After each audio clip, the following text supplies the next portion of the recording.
I have found the perfect charter yacht where you can actually make more money than you spend on maintenance, like a floating Airbnb. Let's call it Yacht Invest.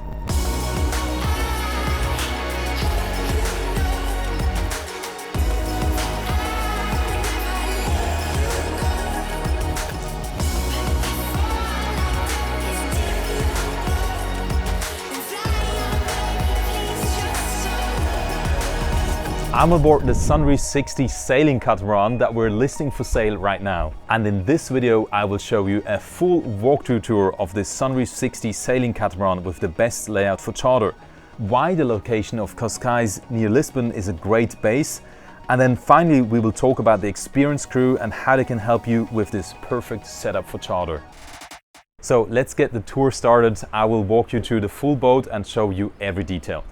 For example, here we have the wet bar. When you open this, you have a sink, and then here you have a fridge, an ice maker to cool down your drinks, and obviously lots of space. It's very generous cockpit area, and this table actually is able to open up so you can seat up to 10 people, and then behind that you have that bench and then the sun basing. And what I really like about it is that it's very protected. So from the side winds you're really protected, and also from the sun.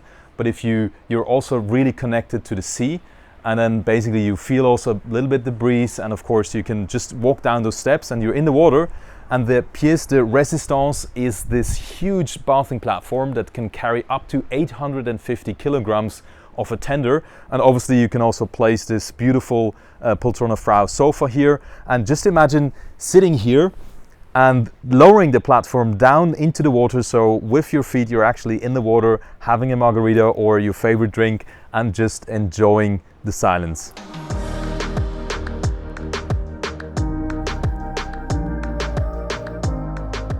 So let's check out the saloon, which you enter through those glass sliding doors, so you can of course also close it to have that nice with the aircon to cool it down.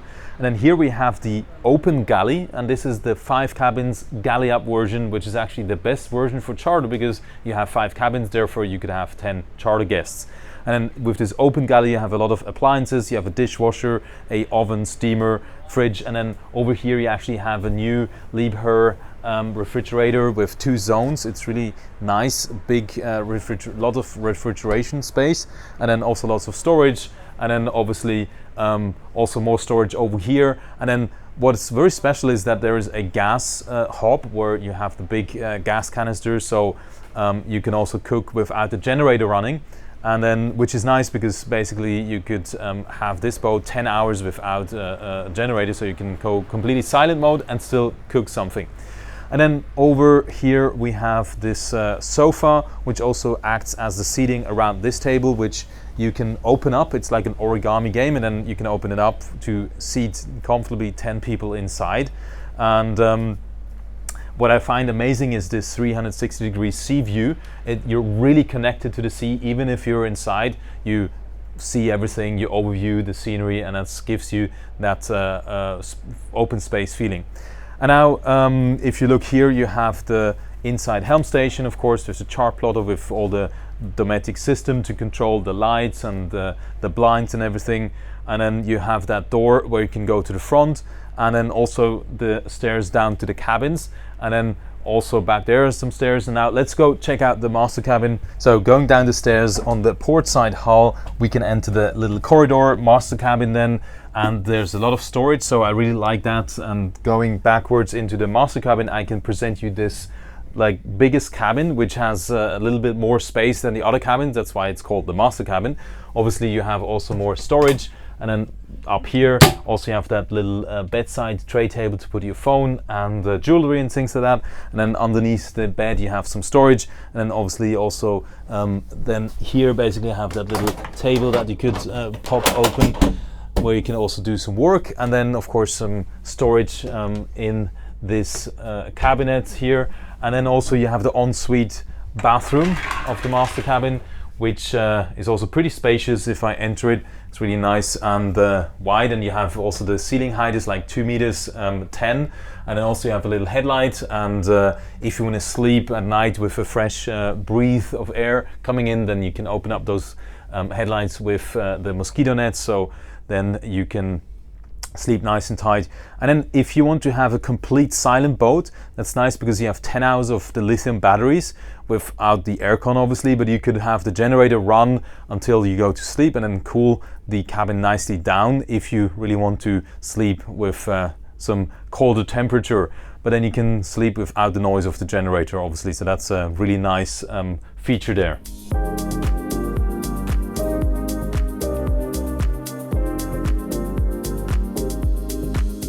Okay, now coming out of the master cabin, actually I walk forward and then there's the fourth guest cabin, and the other three look exactly the same. You have that kind of layout with the bed, you have those nice big windows, the top light, some storage there, and then obviously also the ensuite bathroom and shower, which is quite spacious, and I'll also have quite some headroom. I think here it's even 2.30 m with that headlight, so it's really nice for the size, so to fit in 5 cabin on this kind of footprint. So I just want to give you a little orientation on where the stairs to the cabins are. So basically now we're facing front, and then on the port side we have the master cabin on the aft and guest cabin number 2 on the front, and then basically we have on the starboard side, we have on the front we have the guest cabin number 3, then guest cabin number 4 in the midsection of the hull, and then over here we have guest cabin number 5, which is 1 stairs to go down and also a corridor and some storage.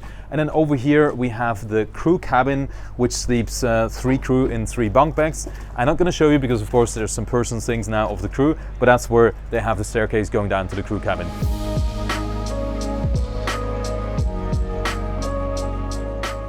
So coming up from the cabins, I want to go to the front deck and show you how this looks like. And you can have this automatic door by the push of a button. It completely opens up, and then that gives you also a nice little breeze through here. So stepping out here onto the front deck, we have this cozy little pool area, you could even call it, where you can sit down and have that sofa.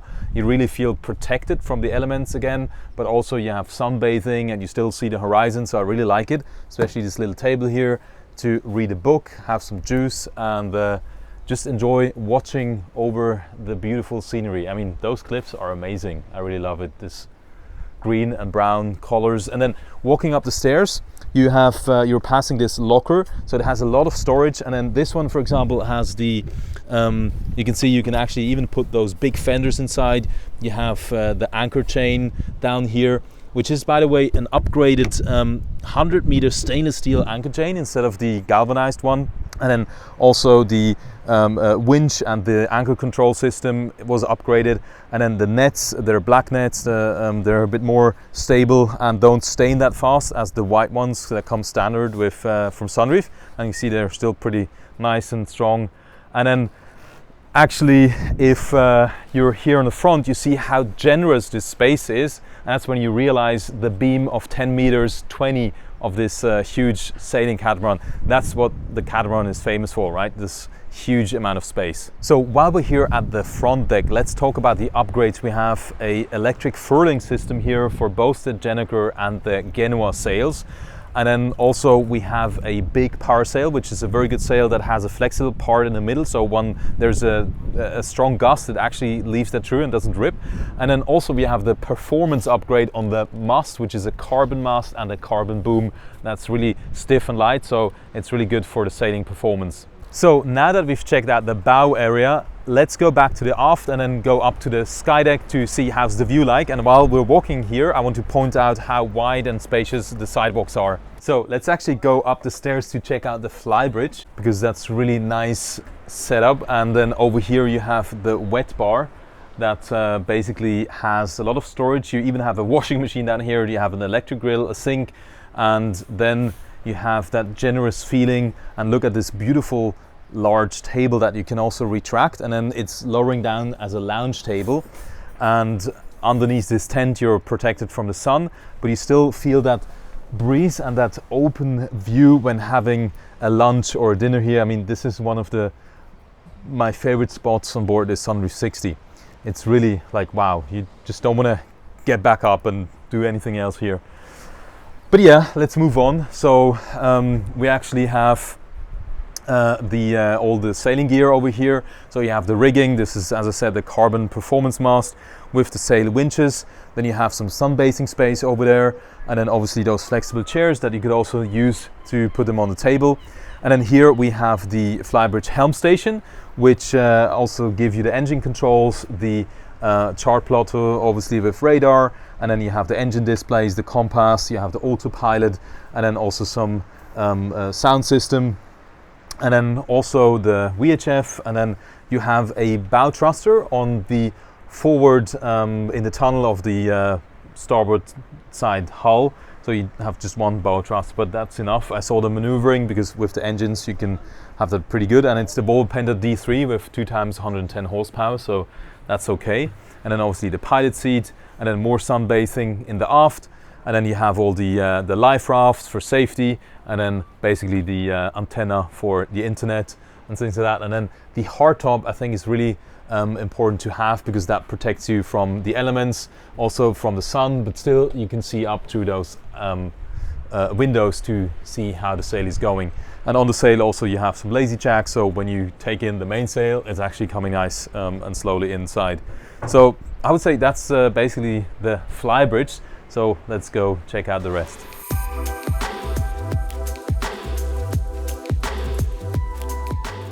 Now we're gonna measure the ceiling height and the noise levels. So follow me, and we're gonna close the doors and do that test in the saloon basically. Now we have the generator on and also the air conditioning. So everybody be very silent. So let's see how much it says. Okay, so we're at about 52, 53 decibel. I think that's quite good.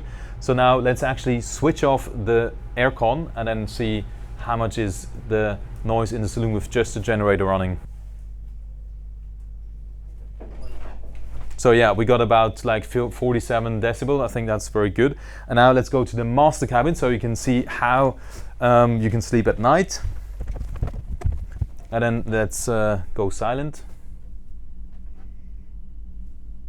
So with the generator running, we got about like 44, 45 decibel. I think that's quite good. And I think if you switch off the generator, I think you would not even have less noise, but just you wouldn't have that vibration. But that's even if you're very noise sensitive, that's why it has the lithium batteries where you can have like 10 hours of silent mode. Now let's actually measure the ceiling height in the master cabin. So we've got here 2 meter 3, and you can see it's 2 meter 3, and then under here we actually got even 2 meter 30, which is also in the bathroom if you're standing underneath this skylight. So let's also measure the ceiling height in the saloon. With my big toe I can step on that meter, and it's actually saying 2 meter 11. So the saloon, it's 2 meter 11 high. I think that's also pretty nice for some tall guys.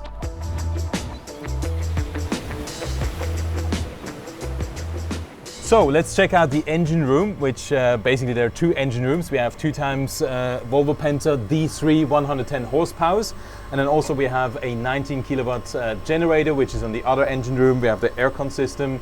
We have 2 water makers, one 230 liters and one 120 liters as a backup, which also runs on the batteries, which has been an upgraded battery pack from like 11 kilowatt to 22 kilowatt, which gives you 10 hours of silent mode. And then obviously there's also, as the owner invested a lot of it into the boat, basically 2 new exhaust systems for more silent exhaust. And then there's also a diesel tank upgrade from the standard 1000 liters to 1750 liters. So that's a really handy upgrade because it gives you much more range. And yeah, that's it about the engine room. So then talking about safety, you actually have the basically the life raft, of course. You have the EPIRB, so in case the boat would sink, it would be like a satellite distress signal, and everything is really well prepared because it's a charter yacht. It's classified by some official classification, of course. So here you can also close these things, and then you have those life rings. Now that we've been talking about engine room and security and been very serious, let's have some fun. Check out the water toys, throw them in the water, and the film crew has been doing an amazing job, so I'll give them the chance to have some fun now.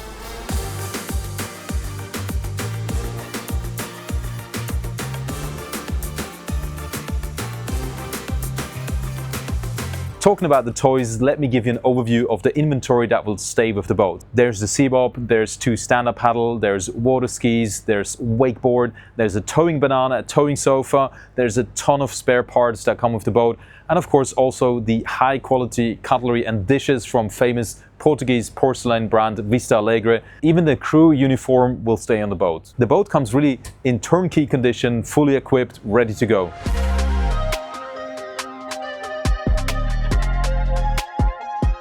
Hey, I'm sitting here with Captain Jose, and I talked to the owner who said that this is one of the most successful charter yachts of Sunreef as a sailing catamaran. So how many weeks of charter did you do in 23?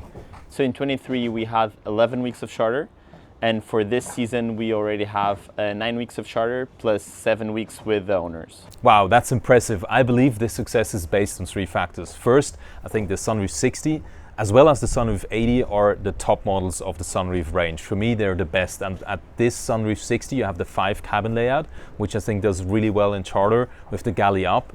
And then the second factor for me is obviously you guys, the professional crew, and with the management, you know, you're taking care of everything, making sure the guests are really enjoying it, and also the owner has no headache at all. And I mean, you've been growing up with sailing since you were kids, right? You can even take the boat across to the Azores. Yes, that's true. Now, let's look at the location here on the map where we are, as the location for me is really the third factor of this success story. And as Portugal has a growing yachting scene down in the Algarves with Portimao and also Vila Moura, and then we have here Lisbon with Cascais. I think it's really a perfect location. Definitely, and also you also have Porto up in the north. And in between Lisbon and Porto, you have Nazaré, which is a hotspot for waves. With those biggest waves, right? Yeah, biggest waves in the world, surf in the world, yeah. So, and another thing, you told me it's a really good location for the winter, because basically the season is starting as early as March or April. It can get up to 30 degrees. And then if you don't want to use it yourself, basically you could optimize the charter income, making day charter and offering that to the local hotels, going like sunset cruises to Lisbon, which I think is like 2 hours drive with the boat or navigation, and you have the like famous Golden Gate Bridge here. If we look on the map, we can see that this is actually like really beautiful landmark, and then you have even the it's the same architect as the Golden Gate Bridge in San Francisco, and then you have the Jesus statue also over here. And then you even have some turquoise kind of Caribbean-like waters on this like Troya. I mean, looking at this, it's amazing, beautiful, right? And then what other locations do you think is super nice? The Algarve is also very nice because you also can find the turquoise water here around this coast. And it's actually on the way to the Mediterranean, so it's pretty easy because on the way to the high season you can enjoy some days there or rent a boat there. And how long would you actually take from going from here to Gibraltar, let's say, to the Balearics? That would take like a week? Or? From Lisbon to Gibraltar it takes 48 hours, and then from Gibraltar to Ibiza, the Balearic Islands, it will take more or less 3 days. Oh wow. And then, I mean, for all the high season like June, July, August, and even September, you could have like up to 12 charter weeks, right? Yes, that's definitely feasible with this boat for you to have 12 charter weeks during the season. And I mean, after like 9 to 10 weeks, you actually break even, right, on the running cost? I would say even less. Even less, yeah. Wow, that's amazing. And then where's the biggest demand? I mean, because you can actually go also to Sardinia and even to Greece. I think that's totally feasible, right? Yeah, definitely the locations that the boat is most wanted is Balearic Islands, Sardinia and Corsica, Amalfi Coast. It's very popular. Yeah, and then you can go around and the Italian boot and go to Croatia, and then you can go further to Greece. I mean, it's a sailing boat, you can take it everywhere. The world is your oyster, actually. Definitely. And tell me a bit more about the marina and the facilities you have here in the winter. Why is such a good location? So, Feel the Blue right now is staying in the marina of Cascais. Cascais is a beautiful village. The marina is great. It was completely renewed. It was recently purchased, so it's completely renewed. You have all the facilities. What about like service works? Is it easy to maintain a boat in the winter? Yeah, Portugal is very good in that sense, in that area, because you can get very good services for a fair price. Yeah, I totally agree. And for me, it's so beautiful, this Cascais with the old houses, picturesque facades and the beaches. So thanks a lot. And it was really nice having us on board, and thanks for all the service. Thank you. So here at the end of the video, I want to give you a bit of a conclusion. For me, this is a charter machine. It's the perfect yacht with 5 cabin layout. It's in turnkey condition. The owner really invested a lot, didn't spare money to actually have it at the best level possible. It has a great crew with a professional and trustworthy management. And also the location is amazing. You can use it in winter, you can optimize the charter costs, and you can actually earn more that you spend on the running costs per year. So if you're interested, if you feel that this is for you, then come and check out Feel the Blue, and thanks for watching the video.